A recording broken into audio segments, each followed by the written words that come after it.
మా ఆయన నెల్లూరులో ఉండేవారు ఉద్యోగం చేస్తూ. చాలా దిగులు పడుతూ ఉండేదాన్ని. అంటే ఆయన గమనించారు మా మామగారు. ఏంటి రాముని పిలవమంటావా అని అడిగారు. అంటే మాట్లాడకుండా ఊరుకున్నా, తనకు అర్థమైపోయింది. పిలిచారు. అప్పటికే కొద్ది రోజులు అయిందా మా ఆయన బాగా గడ్డం పెంచుకుని పిచ్చాడల్లే అయిపోయినాడు. అప్పటికి తను కూడా నా మీద లవ్వు. అట్టా మేము ఒకళ్ళ మీద ఒకళ్ళ లవ్వు ఏర్పరచుకున్నాం అనమాట. మా ఆయనకి పెళ్లి చూపులు మా మామగారితోనే వెళ్ళి ఎన్నో చూసా, అయినా కూడా మాకు లవ్వు.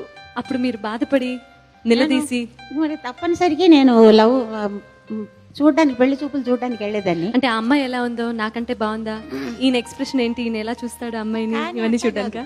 నిజంగా బాగుంటే చెయ్యాలని. అంత సాక్రిఫైస్ చేద్దామని ఎందుకు అనుకున్నారమ్మా మీరు? అప్పుడు మీరు ప్రేమించిన వ్యక్తిని మా వాయలపాడి నుంచి మా అత్తగారి బ్రదర్ ఒక ఆయన వచ్చారు. వచ్చి ఉయ్యాల్లో పిల్లాన్ని పెట్టుకుని ఊరంతా వెతికినట్టుంది సంగతి. ఇంట్లో పిల్లని పెట్టుకుని మీరు పిల్లని వెతకటం ఏమిటి అని చెప్పి ఆయన పెటకారం పెట్టి వెళ్ళారు. దాంతో కూడా ఇంకా మా లవ్ పెరిగిపోయింది. ఒక్క పర్లాంగు, అర పర్లాంగులో సిగరెట్ బంక్ ఉంటే మా ఆయన సిగరెట్ కొనుక్కోవడానికి వెళ్తే